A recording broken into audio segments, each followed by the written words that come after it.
সবুজ পাতার মাঝে লুকোচুরি খেলছে লাল বেদানা বা আনার। সারি সারি গাছে থোকায় থোকায় ঝুলছে রঙিন এই বিদেশি ফল। বিস্তৃত বাগান জুড়েই দেখা মেলে এই দৃশ্যের। উত্তর জেলার দিনাজপুরের বেলবাড়ি এলাকায় ৩.৫ একর জমিতে গড়ে তোলা হয়েছে এই আনার বাগান।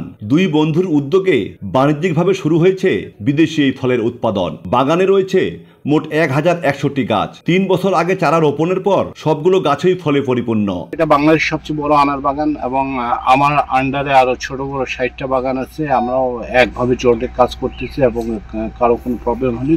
বাগান মালিক নাদিম জানান, দেশের মাটিতে আনারের আবাদ প্রক্রিয়া বেশ জটিল, তবে ভালো ফলন হওয়ায় কেটেছে সেই আশঙ্কা। স্থানীয়দের উৎসাহ দেখে বিক্রির জন্য প্রস্তুত করা হয়েছে ৪০০ চারা। বাগানে এসে আমি একদম অভিভূত যে এত বড় বিশাল বাগান এবং এত সুন্দর ফল হয়েছে।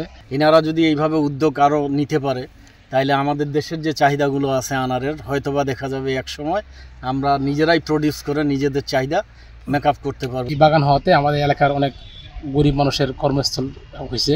প্রতিদিন দূর দূরান্ত থেকে বাগানটি দেখতে আসছেন দর্শনার্থীরা, কেউ আসছেন চাষাবাদের পরামর্শ নিতে। আমিও চেষ্টা করব নিজের থেকেই, যদি সম্ভব হবে আমার এলাকায় আমি নিজে একটা বাগান করার। বৈদেশিক এই ফলের বাণিজ্যিক চাষাবাদে সব ধরনের পরামর্শ ও সহযোগিতা দেওয়া হচ্ছে বলে জানালেন কৃষি কর্মকর্তা। পরীক্ষামূলক আমরা দেখেছি যে হচ্ছে কৃষক উদ্বুদ্ধ হবে এবং এই ফলটি যেহেতু নতুন, আমার মনে হয় যে এটি দিনাজপুর জেলায় সম্প্রসারিত হলে কৃষক এবং দেশ অর্থনৈতিকভাবে সমৃদ্ধ হবে, লাভবান হবে।